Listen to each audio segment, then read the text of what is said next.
আমাদের মহামান্য রাষ্ট্রপতি পদত্যাগ করেছেন শারীরিক কারণে। তার পদত্যাগপত্রে বিস্তারিত উল্লেখ করেছেন।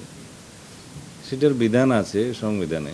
তিনি পদত্যাগ করতে চাইলে করতে পারেন এবং সেটি মাননীয় স্পিকারের কাছে করার বিধান সাংবিধানিকভাবে সেখানে করেছেন।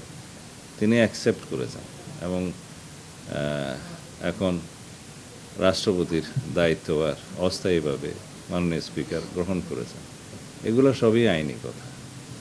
এখন যারা তার বিরুদ্ধে বক্তব্য দিচ্ছে তাদের সেটা অধিকার আছে। আমরা গণ অভ্যুত্থানের পরবর্তী সময়ে কি প্রত্যাশা করি? রাজনৈতিকভাবে মানুষের কথা বলার স্বাধীনতা থাকবে, প্রতিবাদ করার স্বাধীনতা থাকবে। সেটা আছে। বিভিন্ন রাজনৈতিক দল, বিরোধী দলের পক্ষ থেকে এনসিপি এবং অন্যান্যরা তার বিরুদ্ধে সে অভিযোগ উত্থাপন করছে। All time Roma. Taste it, love it. সেটা করতে পারে, কিন্তু আমরা আমলে নেওয়ার মতো কোনো বক্তব্য ওখানে নাই। মহামান্য রাষ্ট্রপতি তার দায়িত্ব পালনকালীন সময়ে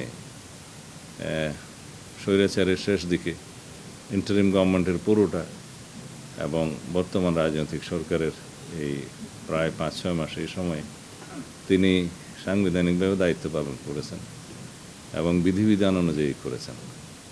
আমরা মহামান্য রাষ্ট্রপতির সহযোগিতা পেয়েছি। এখন সেই সময়টায় সংবিধান অনুসারে তিনি প্রিভিলেজড এবং ইমিউনিটি আছে তার। ফৌজদারি অপরাধ ইত্যাদির বিষয়ে কোনো আদালতে মামলা করা যায় না।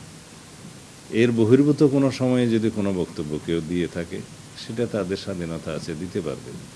তবে আমরা আমলে নেওয়ার মতো কোনো বিষয় এখানে দেখিনি।